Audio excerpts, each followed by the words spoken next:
আসসালামু আলাইকুম। এখানে এইচএসসির অন্তরীকরণের কয়েকটা সূত্র লিখেছি। এখানে দেওয়া আছে d/dx ln x সমান 1/x, d/dx ax সমান ax ln a। তারপর এখানে দেওয়া আছে d/dx log ax সমান 1/x log ae।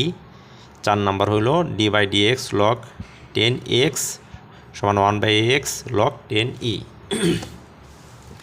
এখন এইটাকে আর কি করা যায়, কিভাবে পরিবর্তন করা যায়? এইটা সমান লেখা যায় 1/x, আর log 10e এইটাকে লেখা যায় 1/log e10 সমান 1/x log e10 কে লেখা যায় ln 10।